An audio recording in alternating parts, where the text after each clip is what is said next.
innovate for the better. Leuven is a hub of innovation. It's a very diverse, compact city. That is certainly exciting.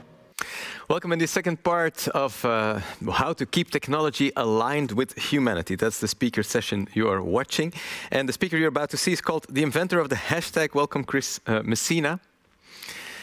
Thank you. I'm very sorry to introduce you again like this. I mean, it's been done a million times before, I can imagine. How does it feel to be referred always like that? You know, there's a bit of like pride, but also a little bit of like humbleness in it. So there's, I don't know, I'm totally happy with it. Yeah, it's like a big hit for a pop song, pop group, I imagine. Totally.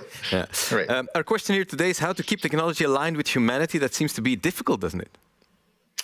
For sure. It's definitely not straightforward, but hopefully I have some insights that I can share about that. All right. I'm already captivated. Please proceed. Thank you. Well, hello. As you already know, my name is Chris Messina.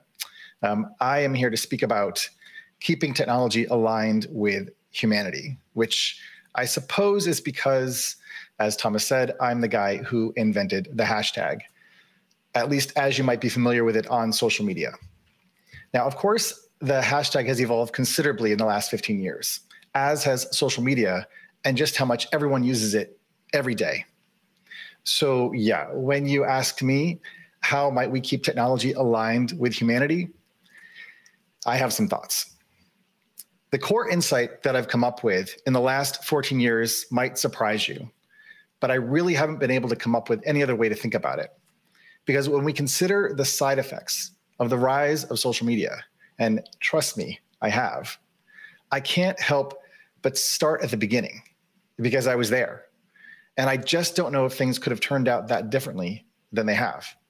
And that has a lot to do with who got us here. For example, this is Sean Parker, the first president of Facebook. He is one of the people who got us here. And here's what he had to say in 2017. Now, I'm going to read the transcript of this because I cannot stream the audio. But what he said is the thought process that went into building these applications, Facebook being the first of them, was all about how do we consume as much of your time and conscious attention as possible? And that means that we need to sort of give you a little dopamine hit every once in a while because someone liked or commented on a photo or a post or whatever. And that's going to get you to contribute more content.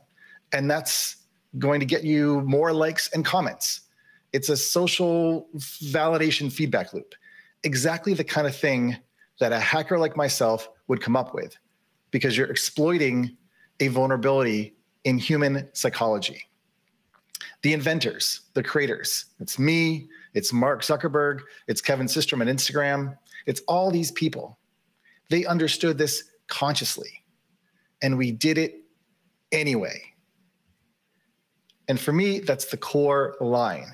We did it anyway. The men that built these platforms knew exactly what they were doing.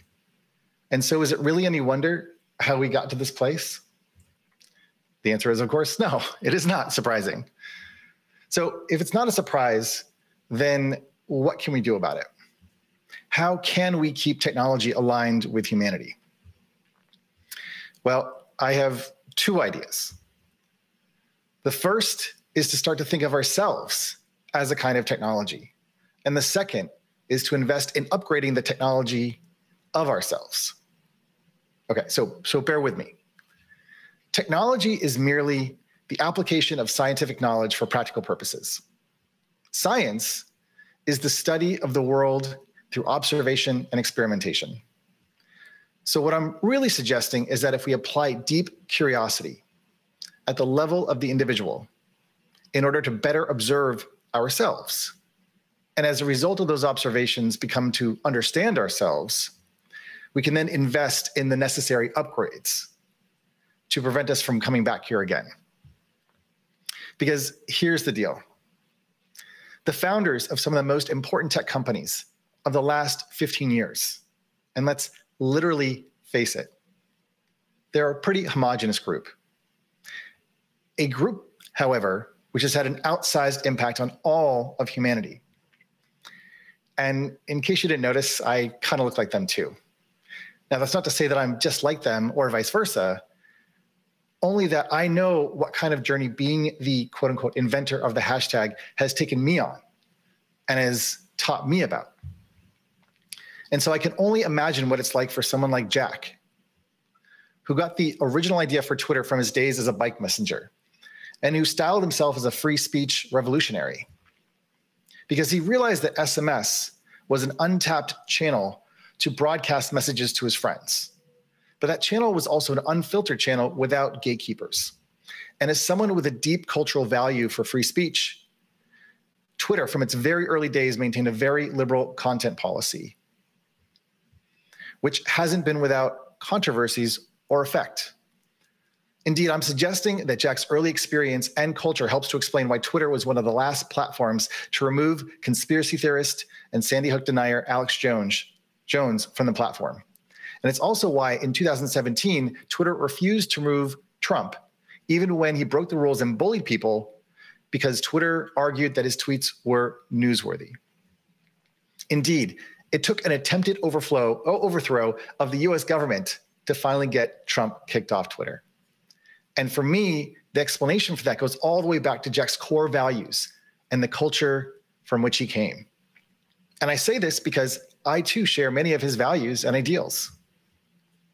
But here's what I've learned. If you start with the founder's culture, their culture defines their values. And those values will in turn inform their product design choices. For example, Twitter's content policy. And those cumulative design choices will manifest in the founder's products. And as the founder's products become widely adopted, they will change users' behaviors and shift culture as a whole, which means that society will gradually take on the norms of the founder's culture, regardless of whether they are healthy or pro-social. Now, this seems obvious, but it explains so much about our current era. Founders' products propagate their culture. And it's not just founders. It's anybody who makes products, especially technology products, and especially when those technology products are used at scale. And that's why, to me, it seems that the founder or any other technology product maker is the point of maximum leverage for change. It was John Culkin, a contemporary of Marshall McLuhan, who noted that we shape our tools and thereafter our tools shape us. And if we shape the technology of the self, then we may better shape the technologies that we use and create. Now, some folks suggest that breaking up or regulating big tech companies will solve our problems. And there are, of course, many problems that need to be addressed. But I'm not wholly convinced that that will be sufficient. Sure, maybe some of those effects may be partially addressed with regulation or punishing big tech companies. But not only will that take too long, but we really must go deeper if we want to align technology with humanity. We must heal the intergenerational trauma and break the misanthropy that brought us here. The very misanthropy that's espoused by the likes of folks like Sean Parker. And the only way I've come up with to do this in the last 15 years of thinking about this is to engage with these two ideas. And it has to start with us. Right here, right now, anybody who's listening, anyone who's watching, because that's the only way that I know how to make change. That's how I started the hashtag. Just little old me with a tweet, and that was it. I started with myself. I changed my own behavior, and that change radiated outwards. And this is urgent. We can't only wait for regulations, which will take years, if not decades, because it took us 30 years to connect 50% of the global population to the internet. And it's projected to only take another 10 to connect the rest. And so if we want the future of technology to align with humanity, we already have our work cut out for us. Just think, 10 years ago, Instagram didn't even exist. Now it has over 1.16 billion users. How many more Instagrams will there be created between now and 2030 or beyond? And what impact will those new Instagrams have on human societies, especially in the developing world, where we'll see the greatest rise in internet connectivity? We know that the future of technology will be artificial, but will it be intelligent? More importantly, will it be humane? Well, to me, it starts with us. It starts with understanding the technology of the self and how to upgrade it, how to improve it, how to share it. And for me, this starts by understanding that deep curiosity to really get into relationship with ourselves, which will allow us to connect to others. Because from there, as we gradually improve the way that we relate to and understand others, we can start to shift the way that we build, design, and program technology and machines. The very way in which we understand the self will emanate outwards as we program these new computers and our environment around us. And so if we don't want to end up in the same place that we find ourselves in now, 10 to 15 years in the future, it must start with us. Thank you.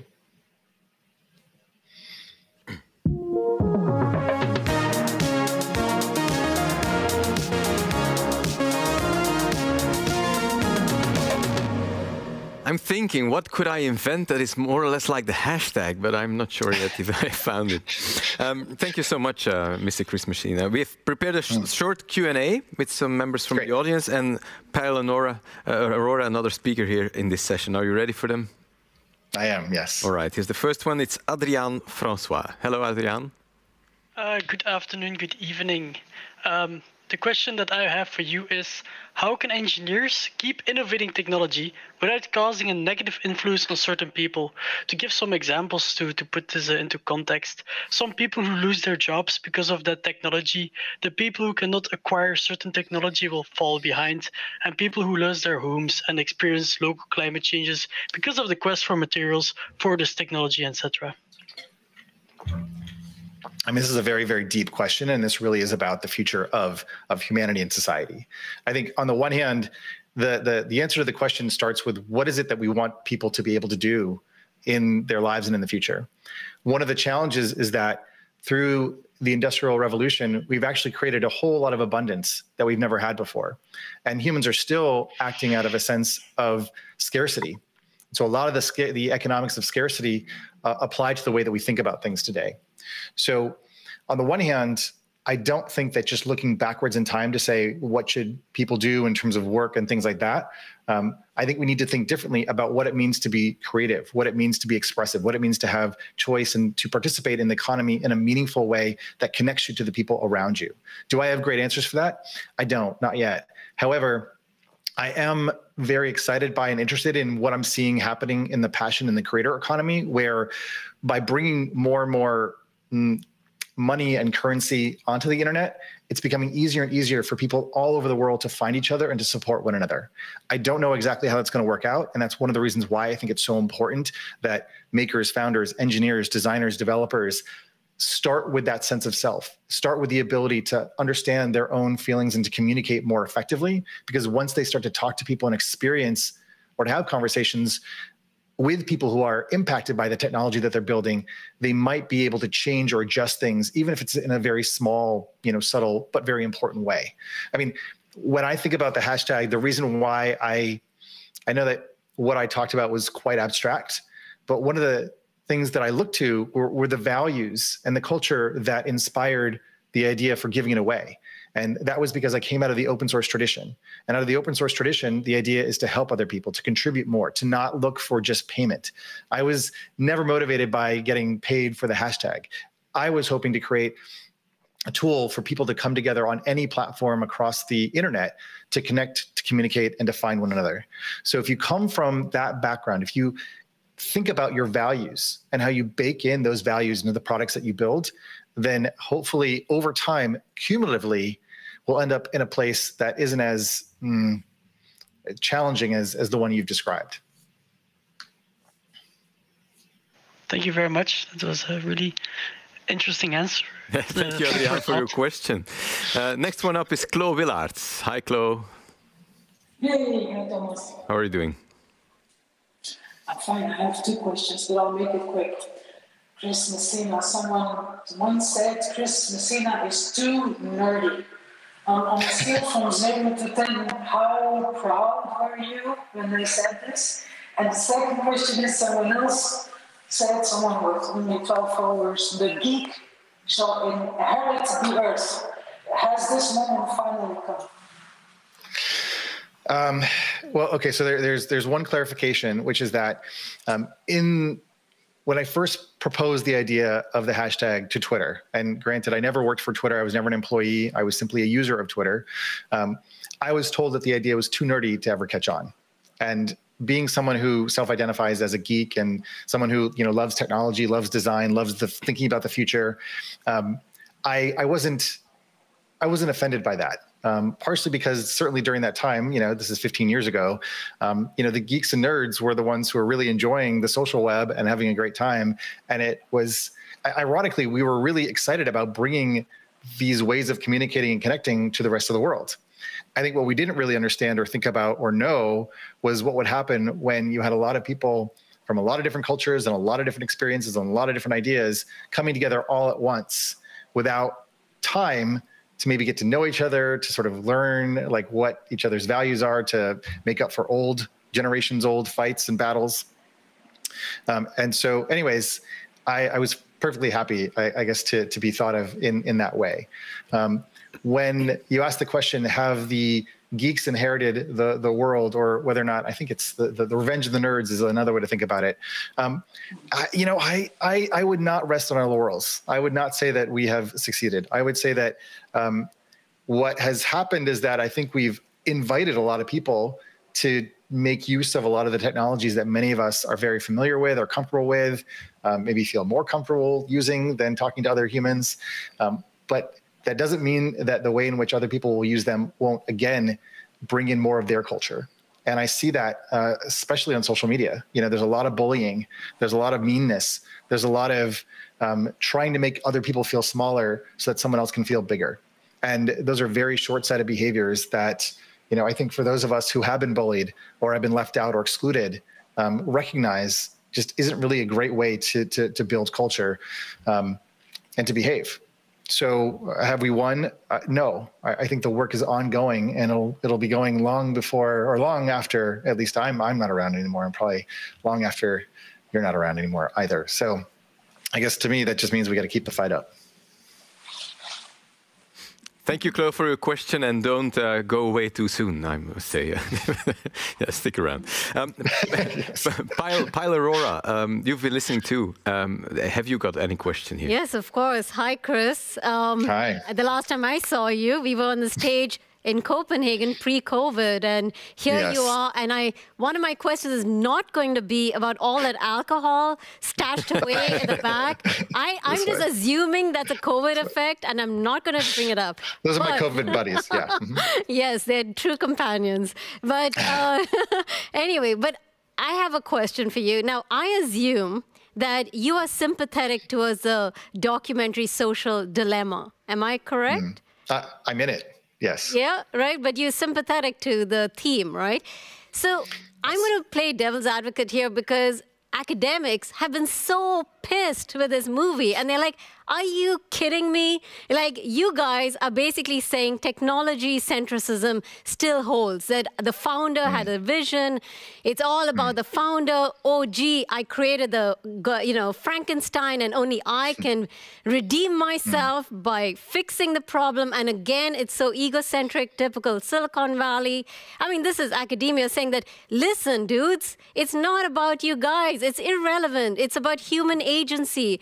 Technologies go out there. It is irrelevant what your vision is.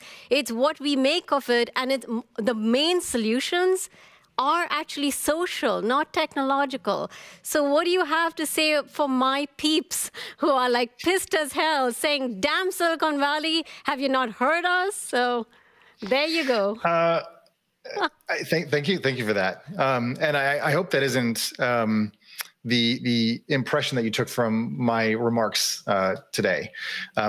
I'm actually quite sympathetic. I don't think that it's just about technology and technology alone that's going to solve this problem. To me, this is about how people use technology and the very things that drive them to use it, and the very ways in which technology manipulates people to, seek those dopamine hits. I think requires that people become more aware of the way in which they can be exploited. And by becoming more aware of that, they can have more choices and decisions to say, I don't like how this makes me feel. I don't want to use these technologies. And I think that's starting to shift, and that awareness is starting to grow. I think it's a mix This is why I guess I'm perfectly accepting of the criticism that thinking of a human as technology might be offensive. But my point isn't to diminish humanity. In fact, it's to try to get people who only think in terms of technology and in terms of improving things from just a engineering and technological perspective to start to think a little bit differently about how we ourselves also need to be, and our behavior needs to be changed and modified in order to adapt to the ways in which we are inviting technology, digital technology, into our lives. So to me, it's a dynamic, it's a biodynamic. And my behavior changes because I use technology, but I also want to be able to change the technology that I use because I understand it, because I understand myself.